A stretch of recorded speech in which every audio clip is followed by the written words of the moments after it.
Do it on green. Perfect. Welcome to the Real Estate Podcast by Jose Osorio. Good afternoon, everyone. My name is Jose Osorio. Besides me, I have Mauricio Behar, and he is the director of the Habitat Group here in Brickell. And today we have a wonderful episode today to talk about real estate, his life, and also the future of Miami. So, welcome, Mauricio. How are you? Thank you, Jose, for having me for this opportunity. Mm-hmm. I think it could be a learning experience for our audience. Mm-hmm. I've been in the real estate market for more than 25 years already, and some of the financial business as well. So it gives me an opportunity to mix between both of them and find out what the benefits of being in real estate, especially now in Miami, is. Yeah, absolutely. Yeah. No, yeah, thank you for that, and very excited for this. Okay, perhaps I'll tell you a little bit about myself. Mm-hmm. I'm originally from Colombia. I came to the United States in 1977. It's been a while. I came with a tennis scholarship at the University of South Carolina. Mm-hmm. I finished in finance and marketing, and I was able to then play the professional circuit for a few years. At a very early age, I was exposed and traveled around the world, which was a great experience. Yes.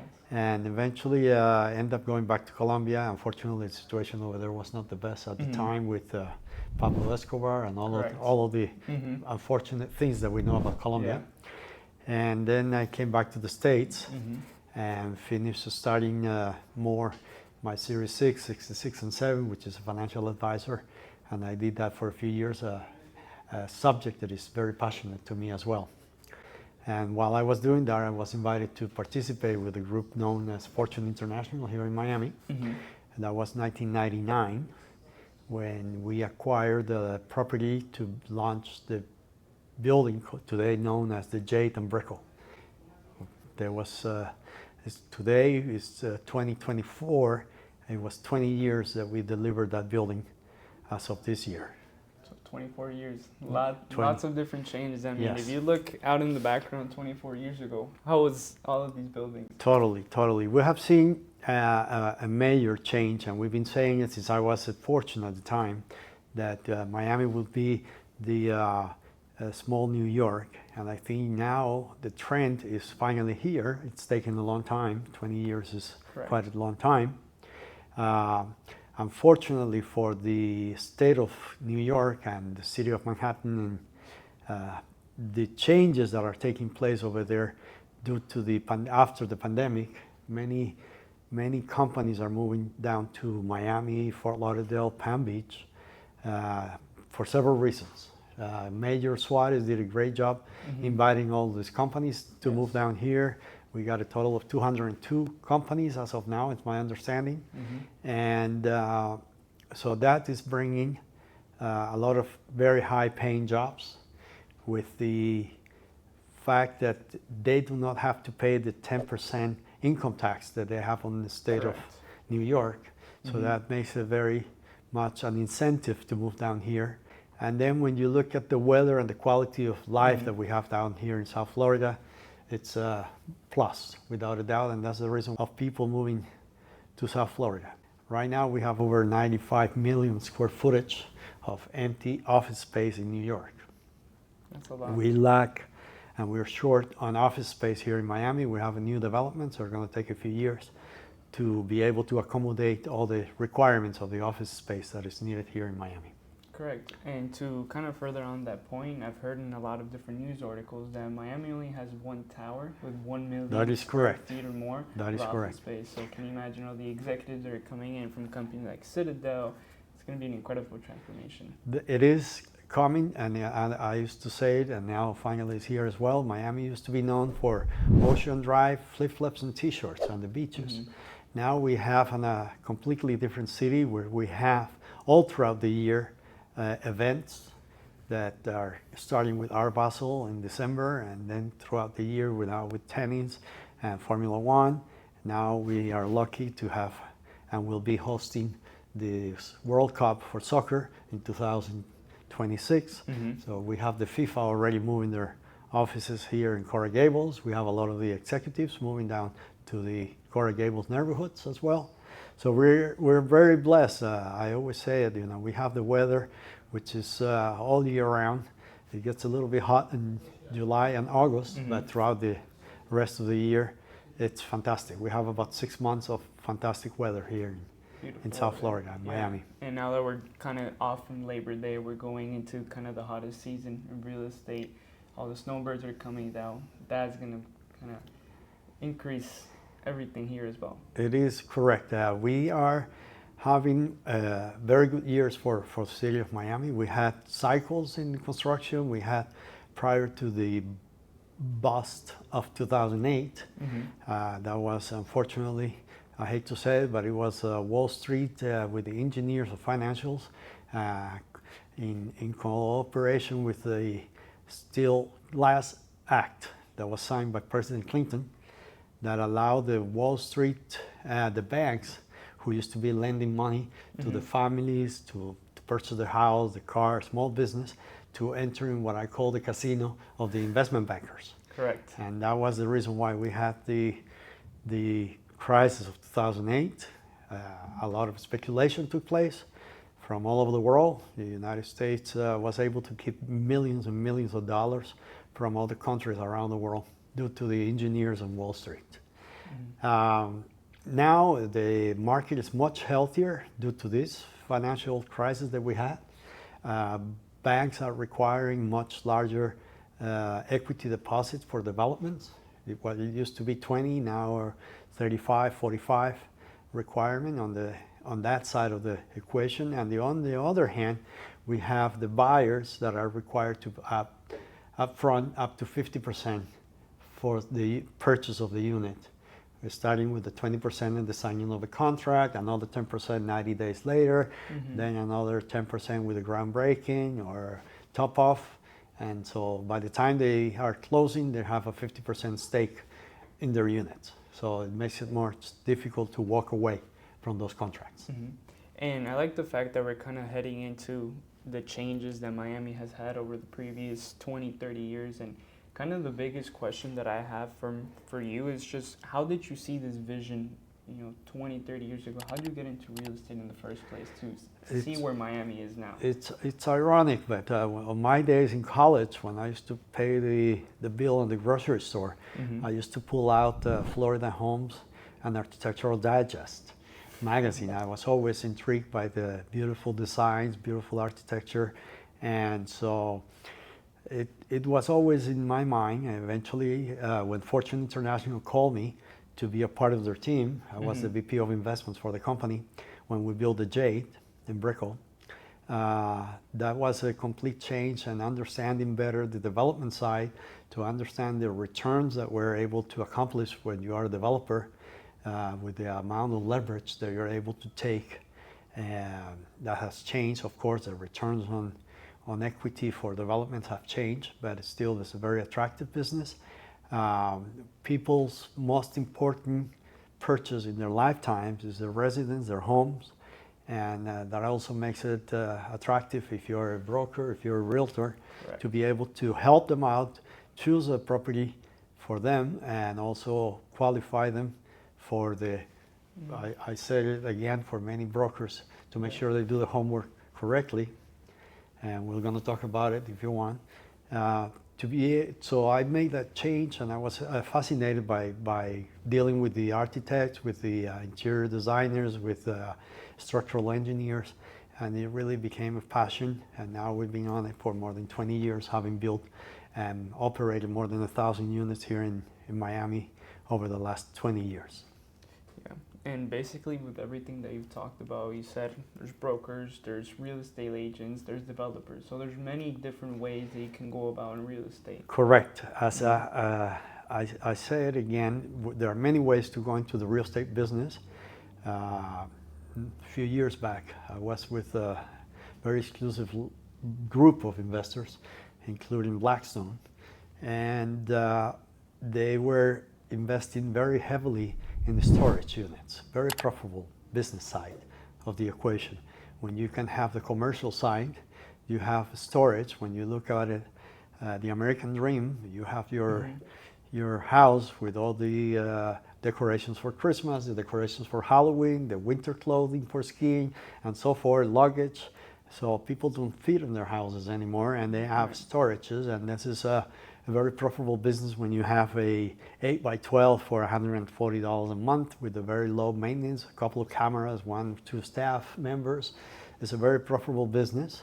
So that's one of the profitable business on commercial. Then you can go into the trailer parks where you own the land, and some people come and park their trailer. If they don't pay the rent, you keep the trailer. The other one is the student dorms, which is also very profitable. Yes. How they come to design them very, very efficiently. The students, each one has their own room and their own shower or their own bathroom, and they share a kitchen and they share a living room. So you have 4 rentals paying $1,000 or $1,200 a month, so it's $4,000 or $5,000 on rental for one student unit. So I lived in one of those when I went to FIU, and they're great. I mean, you have your own room, you have your own space, but if you think about it in real estate terms, you're going to make a lot of money if you're able to afford one of those apartments and kind of see long term where it could be headed, because the rents go higher and higher every single year. It's actually one of the stats that I saw that college education and the dorms itself to 400% in inflation since 2004, since the year I was born. Wow. And it's one of the things that has increased the most. So there has extremely good potential. It is without a doubt a very profitable business for those who are building student dorms, student apartments.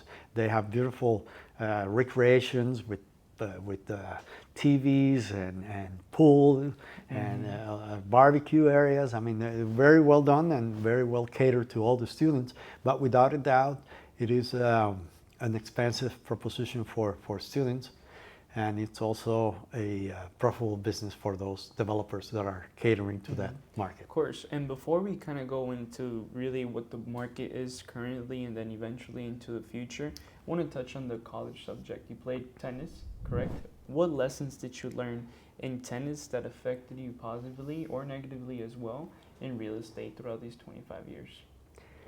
Well, that's a great question. I think in tennis, having played for many, many years and still continue to play, you are alone over here in tennis. Okay. It's not a sport that you're practicing with a team in basketball, baseball, soccer, and so forth. You're an individual, and I said it. I was fortunate enough to have been a coach for Monica Seles and Andre Agassi at one time. And it's a pyramid, and only the top 20, 30 players in the world are the ones that we are acquainted with, and the ones that we listen to. But there is another couple of hundreds, if not thousands, right below them that are trying to accomplish that dream. Correct. And that's almost inobtainable, to be honest. It's, so the intensity that it requires, the concentration, the dedication, the ups and downs also is part of understanding that a tenacity to continue after a loss, get up and go again. That is one lesson, not only for business or real estate, but in general for life. That you have to have that inside of you where you are going to fall down and get up again and go, and that's the spirit of the United States. This is a great country in the world. It's still the greatest country in the world, and one of the reasons why many people are here looking for that American dream. I think in my way, I am one of them who work hard, and I think we are able still to accomplish the American dream. This is a great country, and we're all very blessed to be here. And you mentioned 3 good points in tennis. It was faith in you when you're actually playing, that desire, and really a tenacity. And there's a book, I don't know if you've read it, Think and Grow Rich, one of my favorite books of all time, and it mentioned those 3 things. And it was written by Napoleon Hill, and he interviewed the richest people in history of America that kind of really had all the benefits of the capitalist state is the United States. And it was those things. They focused on one thing, on one industry. You have, what was it, Carnegie Hill. Then you have Rockefeller, and he studied all of them. JP Morgan, and they all had those same qualities, and he learned it from sports. It is the United States of the 50s and 60s after the war. I mean, maybe we're veering off a little bit, but I say that after the war, the industries of Germany and Japan and so forth, they were destroyed. So the United States became the production factory of the world. And it used to be Westinghouse or General Electric, American General Motors, and so forth. Unfortunately, we have lost a lot of that. And I don't want to go into politics, but it is important to mention that we have lost a lot of the industries, the steel mills that manufacture the ships, the planes, the cars, and we have shipped a lot of the technology overseas, having been naive in some ways by the Chinese Communist Party, who have done their homework very well, having sent their students overseas to Europe and the United States, having them finish in technology, MIT, universities of high technology, and having infiltrated themselves into the Honeywell, Rockwell, Boeing, and some of the other entities, and they have been able to take the technology, intellectual property, to their advantage. And unfortunately, we have, and we will be seeing that the emperor, it's a great book, Ray Dalio. Great author. Exactly. And he talks about the cycles of the empires. And I think if we don't wake up and smell the roses right now, we are in a possible change of world order, which is what he calls it. So now we're going to move towards the finance section of the interview. And the first question that I wanted to ask you is, what is the average return of investments that you're seeing today here in Brickell and Downtown? Okay, that's a very good question. We have seen an increase, and this has been done to the demand and supply of the inventory that was available after the pandemic, with all the influx of the people from New York and Chicago and so forth. Initially, they came in with very high income paying salaries, and therefore, for them, it was relatively inexpensive to purchase a house in Coral Gables, Coconut Grove, Key Biscayne. That additional 10% would allow them to buy their boat to come with it. So they were able to acquire most of the inventory on the houses. We were short in inventory of homes for those that were coming with their families. Then that spilled over into the condo market, and it also had the same effect where rents and prices went up to, depending on the section of the city, because I always like to break it down into pockets of the city, but it was actually between 15 to 25% increase from rentals to increase on prices for homes and condos as well. Correct. The market today, there are two types of developments taking place in Brickell, and I'd like to mention on that as well. We just finished, and they're in the process of delivering the Aston Martin Tower in downtown. We have under construction 1428 Brickell, Baccarat. We have St. Regis Brickell being demolished, the property to be built over there. 1428 Brickell, which is a very luxury condominium. Yes. So we have all these high-end luxuries, and when I say luxury, I really mean it, because this is beautiful apartments, ranging from the $2 million an app, $500,000 we don't have. We are the ones who are supplying that niche of the market, which is a lower, more accessible demand for this market. And that's what we cater to, between $500,000 to $1 million. We're not yet touched, maybe a couple of units to $1 million. And we see the price per square foot at $1,600 when you take the luxury, when you take the not so luxurious, and we're still comparable to other cities in the world at a very good price. Correct. With New York being almost at 3,000, exactly. Monaco at 6,200, 6,300. So technically, we're cheap on one correct. standpoint. You got those prices correct, and I think without a doubt. And we have Miami now as a position, one of the interesting cities in the world. I mean, I know and I understand that initially, many years back, maybe 15, 20 years ago, it was not at that level, but I give it again the golden stamp on the seal of approval by having Formula One, Monaco, Dubai, Miami. that puts us on the map for the years to come. Absolutely. And I know that you mentioned the Habitat Group and all the projects that they're building, which I really want to get into depth in that in a little bit. But I also wanted to ask you, in what amount of time are we seeing investors get a return for their investment here in Miami? Okay, we have different type of investments on the real estate market as well. I mean, you can go into what we do. Let's do an example, which I think will be very educational. We have a project, let's say $100 million. Mm-hmm. It will require from the bank a 35 million equity from us in order to get the construction loan.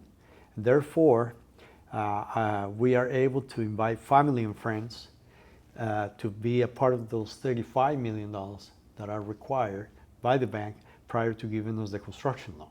We have to have pre-sales, we have to have, of course, permits and all of that. But on those friends and family, we do a 10% return per year for 2 years, or 3 years, we can go a little higher. That's on the family and friends side of the investments equation. For those who do not want to buy a property, but want liquidity and they want a fixed return. For those that buy property, I mean, the ones who did purchase during the pandemic, Mm-hmm. The return has been tremendous. In some cases, I hate to say it, but it's double basically. Yes. From units that we used to have at $300,000, $325,000, they're now at $600,000 level. So it's almost double. It does not apply for every project. It does not apply in general. I don't like to give fixed returns and returns on investments, but it is a option to acquire something and hold on to it with some valuation over the next 5 to 10 years as we become more compatible and more equal to the rest of the cities around the world. Mm-hmm. Thank you for that. And the third question that I had is, the average person moving from Manhattan is making about $1.5 million a year. With this in mind, what big of investments and how big are the investments that they're currently making here in Miami that you've been seeing? That is a very good question, and it's most appropriate for some of the brokers that are dealing with that type of the market. And when I talk about the type of the market, we have about 60% of the construction or pre-construction right now already sold or under contract. And when I talk about that, I talk about towers like 1428 Brickell, Baccarat, San Regis Brickell. We have Mercedes-Benz Tower, which is a huge development from Michael Stern from New York. He's developed over there some very beautiful buildings. And so that he's been able to sell to his friends and to his buyers in New York who are going to be either coming here for the winter or enjoying the warm weather. Mm-hmm. And so all of these high income individuals are able to purchase some as a second homes here in Florida. And I say it to them, and I know that it's part of the reason why. When you are here in Miami, you have the Latin American and the Caribbean on your hands. It's another option. Yes. And a beautiful opportunity to go visit Central America and the Caribbean while you're here in Miami, because it's just a 2-3 hour fly away in anywhere you want to visit. So that's just also very attractive. Yeah, and huge developers like Michael Stern from JDS are making a huge presence here, again with the Mercedes, also with HAA or Dolce & Gabbana. So they're partnering up with firms, for example, like Serhan from New York. So huge presence here as well. It definitely shows now that if they are investing here and they did their homework as demographics, growth, income per capita, and so forth. So they're coming here, and they're coming here with a big presence, like you mentioned, and they're going to be here to stay. And this is what's creating this Miami boom, which is for the next years to come. It's not going to be a one time. It's going to be settled now. We're going to have the World Cup. It's going to be very important for the city as well, with all the millions of dollars it brings to the economy. So it continues to grow. Yeah. And with finances being in mind, why choose to invest in a pre-construction or new development building, knowing that one of their first benefits is flexible financing? Okay, we have there as developers, and if you build a 100-unit tower, strategically, you do not launch all those units at the same time. You're going to break down the building. This is inside developers matrix of how they go about selling a building. And they take 5 units from the higher floors with the east side view, then we go into the middle with the west view and so forth. So they break the building into different sections, and then we're going to have the initial price list, pre-construction, pre-launch pricing.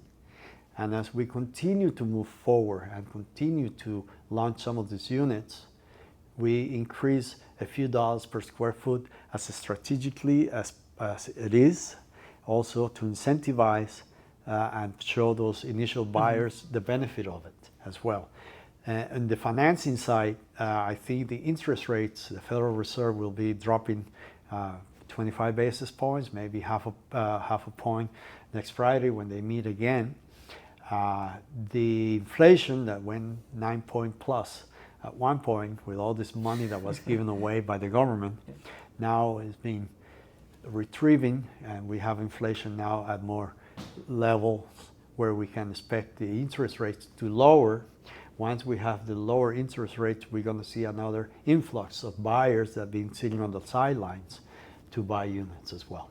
Correct, and that was actually the next question that I had for you in the segment of kind of the future markets and how is this beautiful market going to grow, correct? Which is the Fed is going to meet up on next Friday, September 18th, and potentially can cut maybe half a point, maybe 0.25, right? Some of the top economists have said that from JP Morgan as well. What is that influx of buyers going to be like? Many people, for example, Barbara from Shark Tank, she says that it can be 10%, prices could increase. How could that look like in the next 6 months? It's all about demand and supply. And I can say that in 2023, when we do the market analysis that we do, to see what projects are in the pipeline, what projects are in the construction, what projects are in permitting, we were able to be the only ones that deliver units in 2003. There was only 100 units delivered in 2003 in Brickell. That's incredible. So that is the reason why some of those buyers were very happy. We want to be and try to be anti-cyclical. So 27, 28, we're going to see the influx of all these new developments coming finally to the end, and the TCOs are going to be granted, and we're going to have all these construction projects finished. So there's going to be another large amount of inventory, quote unquote, but at the same time, with all the influx and all the demand that we have, it should be fairly stabilized. We have a secondary market that we talked about, 23,000 units in Brickell. Usually used to be at between 10 and 15% offer of supply. Now we are at levels of 4 or 5%. So that shows that it's a very healthy market. Correct. And with the current 23,000 units that we have in Brickell, there's around 5,400 units coming in the next 3 to 5 years. Correct. How much appreciation do you see those condos getting as well? This is a subject that is tough to touch, and I don't want to project or forecast. It could be 10% perhaps. I want to be conservative. Perhaps those are large ticket items. A lot of those units, like I mentioned before, they're going to be Dolce & Gabbana with some of those very high-end ticket numbers.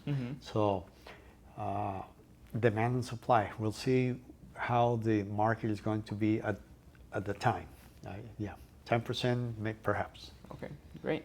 And apart from the Habitat Group and the wonderful projects like the Smart Brickell building that we have here, what other projects are you excited about from the company here? That's a very good question. We are now at a point where the land that was available in Brickell, having been part of that in 1999, when we purchased the land to build the J at 9.7 million. We see how the same footprint was purchased by Ken Griffin of Citadel for 336 million, if I'm not mistaken. Should be around over there, correct? Yeah, a little bit to the left. A little bit to the left. So the land on Brickell and the land facing the bay is no longer available. We're done with that. Una, which is the development coming up probably by next year, is going to be delivered.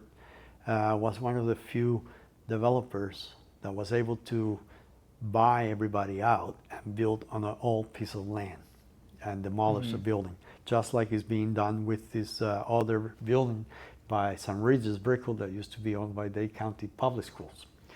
So that's about it. Wow. I mean, there's not a whole lot of land available. There's one of those reasons why we've been purchasing land here in West Brickell. We have 3 new developments coming in this area, total of 400 units. Back again, we're not at the luxury high-end scope of the business, trying to cater to a less affluent clientele with people that are able to also receive a return on their investment by our model of doing leasebacks as well. So we have about 400 units coming up in the market with 3 projects. I can mention one of them is going to be Millennium Luxury for younger crowds. Then we have the Season 1, which is going to be diagonal to the Mercedes-Benz Tower. And then we have another one called Parkside, which is initially a few blocks from where we started ventures 20 years ago. Wow. And talking about Habitat Group, what makes this organization so special that you would think? We are initially a group of Colombians, including myself. We have been growing slowly and carefully. I like to say that. Okay. We have expanded ourselves little by little and being very cautious, principal protection of our equity partners and our investors has been number one. Even in 2008, during the crisis, when we had one tower under construction, we were able to develop the tower, return the investors their deposits, and convert that condo into a condo hotel. And we were able to give a 6% return in 2008 to those friends and family investors with us at the time. So we've been growing, but most important, slowly. Piano, piano, va lontano. I like that quote. Yes. Well, here I actually have the brochure of the 3 new projects that the Habitat Group is launching. As he said before, we have the Milux Place, we have Season 1, and Parkside. And over here, Mauricio, you can open it, you can even fold it. Can you tell me a little bit more about each project and what makes one unique than the others? Okay, we have been working with Covey Karp, which is a very well-known architect here in Miami. Initially, for the interiors as well of Milux, we worked with Bernardo from Arquitectonica, who is an icon not only here in Miami, having built and having designed most of the buildings in the 1980s, like the Villa Regina, the Imperial, the Atlantis, and so forth, the ones we used to see in Miami Vice. He has now designed buildings around the world. Yes. He designed Brickell City Center, which is important to mention, by the Swire Group. And so we use their services to give it a footprint as a quality design project as well. 3 different projects, 3 different markets in some way. The Season 1, a little bit more luxurious. Just the fact that we're going to be next to Mercedes-Benz has incentivized us to go into a higher finishes, better product definition as well. That's what makes it attractive. And I wanted to touch on that point, and it's something that Santiago mentioned in one of the previous presentations, that you're not competing on the actual price per square foot between Season 1 and the actual Mercedes. You're competing on the ticket price because of the different prices. What are your thoughts on that? What's the difference between both buildings? It is very important to mention. If I recall well, I think we have Mercedes-Benz with 771 units, if I'm not mistaken. We are catering to a more boutique building. It doesn't take us as long to build them as well. You know, you cannot build a 60, 70 story tower in 2 years. Okay. It takes much longer. So therefore, we are at a different niche market as well. When we buy a unit in this market, you have 99 units, or you have a less number of units that if you want to resell your unit or if you want to rent it, you're not competing with another 200 or 300 members or owners in the same tower. So that's what makes a big difference as well on that ticket item that gives you the opportunity to resell or to rent without being in competition with the rest of the building. You heard him here. So if you guys are interested, the season 1 just came out. What was it, 2 weeks ago? 2-3 weeks ago. They're already starting off with a lot of sales. They're starting at $550,000. We have reservations right now with $10,000 reservations. We're waiting for the condo docs to be finalized. Therefore, then you can come in and sign a contract with a 20% deposit. And I think it's very attractive, taking under consideration the location and the niche of the market that we're targeting to. So it makes it a very attractive investment.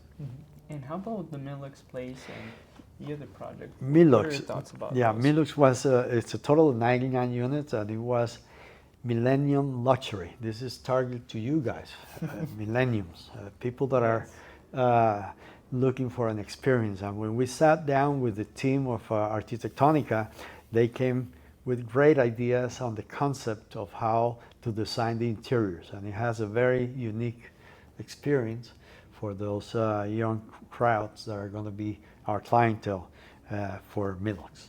That's what it is, Millennium Luxury. Millennium Luxury. You heard him there. All right.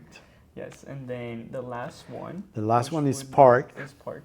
It's 185 units. Initially, we purchased that land with the permits of 202 units. We're making some changes to this design in order to have some condo units on top, as we usually do. And then we have lodging units. This is located next to Simpson Park. Okay. Some of those units are going to have beautiful views towards the Brickell Avenue area. We're going to be facing the Santa Maria building, which is an iconic building delivered in 1996, if I recall well, with Hugo Colombo. And it's going to have some beautiful views towards the water. Also a block away from Publix and a block away from Walgreens, which is very convenient. Walking distance as well. Very that's one of the biggest assets that Brickell has. You can walk to places, you can go to the gym, you can go to the restaurant, the coffee shop, and you don't even need a car. Exactly. And that's one of the biggest things that people are again, coming from different cities up in the north, California, Chicago, New York, need that urban lifestyle. Correct. And we're definitely having it now, being on the process of developing. Correct. And one of the things that the first time you mentioned when we talked about was education, right? You said that to really have a good career in real estate, to be successful, you need to have a lot of education and knowledge. What are real estate agents in South Florida lacking?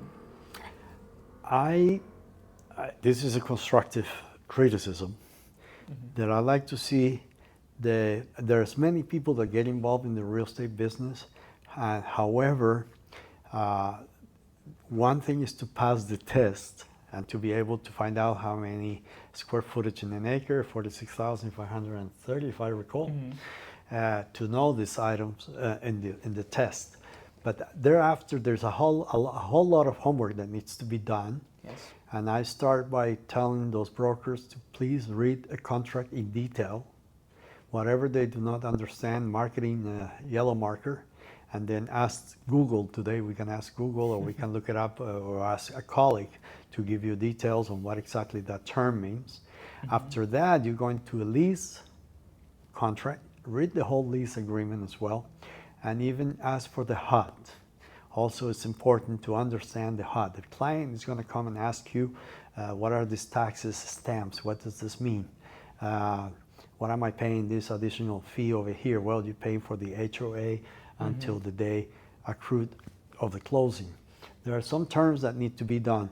Once you're done with that and you're acquainted, then I ask you, and this is something that I used to do 20 plus years ago, I used to ask a realtor, where do you live? And they tell me the name of the building, and I would ask them who developed it, how many units, how many 3 bedrooms, how many 2 bedrooms, where's the gym located, and what are the rents going for, what are the last 6 months closings compared to previous years, who is the developer, who was the architect, who is the HOA management company, what are the reserves.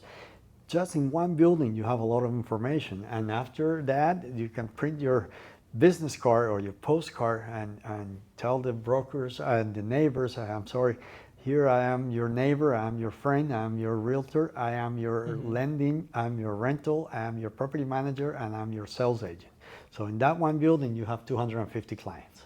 Exactly, and that's one of the things that you mentioned to me, and also Orlando Montiel, where I'm part of the C5 group, where it's just you have to specialize, and the riches are in the niches. If you specialize, for example, in one area, in one or two buildings, and you know everything about it, you're gonna become the expert. Correct. And kind of the person that's the authority behind everything. I- Because if you try to know a little bit about everything, then you're just gonna be another person like the rest of us.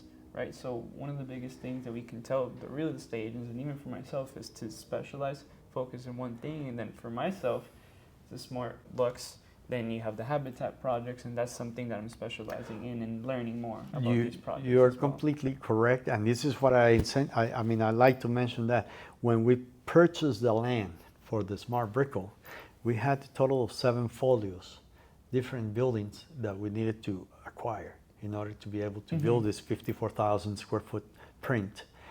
And we did a map of the whole West Brickell area, we call it, from the Metro Rail to the I-95, and we were specializing in finding out who owned what in that area.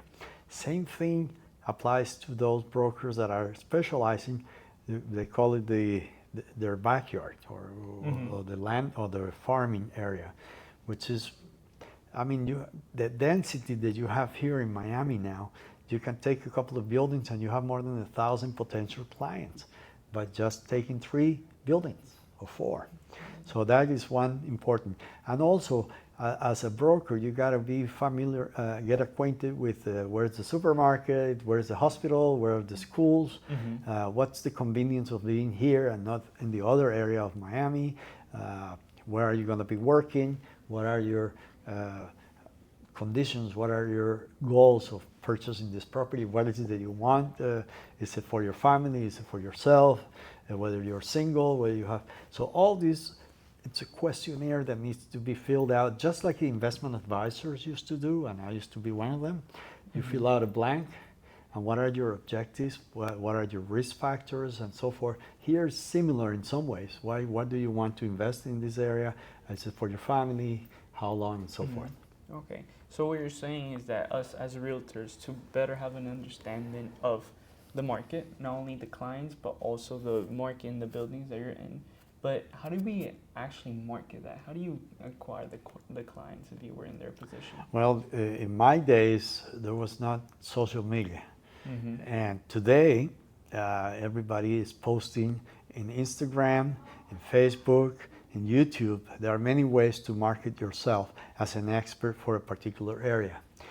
And how to differentiate yourself from the rest when everybody's doing the same. You want to find what niche of the market do you want. And by doing that, then you're gonna spend those dollars and that time to figure out, just like the marketing companies in advertising do, it's what niche market I'm going to attack. If I'm gonna go for the affluent market in New York, and I'm gonna offer the high-end luxury condos in Miami, so I'm gonna specialize first and understand the developments that are in Brickell, or the high-end, and then I'm gonna go and target those Hamptons, those Nantucket, those high-end New Canaan, Connecticut markets for a second home or a third home for those rich, affluent. Yeah. So Mauricio just built a marketing plan for the audience. So I think that was a very step-by-step guide, and I think we should all listen to him on that one. I had one last question for you before we end today, and is, what legacy do you want to leave behind? Well, I think already the fact that when we purchased this land for $24 million for the Smart Brickell, about 6 months later, we got a group from Mexico that came to offer us $37 million. Yes, it was a very attractive proposition. At the same time, we have an office over here with all integrated architects, realtors, construction, and we would have taken that money to go where? Do I go to Homestead? Do I go to Doral? We are in the fastest, biggest area of Miami growing. Therefore, the conversation with Santiago at the time is, let's stay here, let's do what we're going to do. And here is the legacy of a building that was built by the Colombians initially.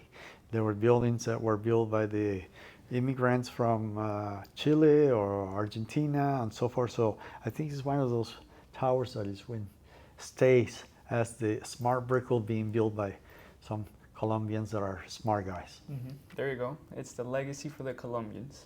Well, it's a way. It's a being major purchasers initially. I don't know, the girls in the marketing department, they know what the percentage were Colombians, probably 50%, I don't know.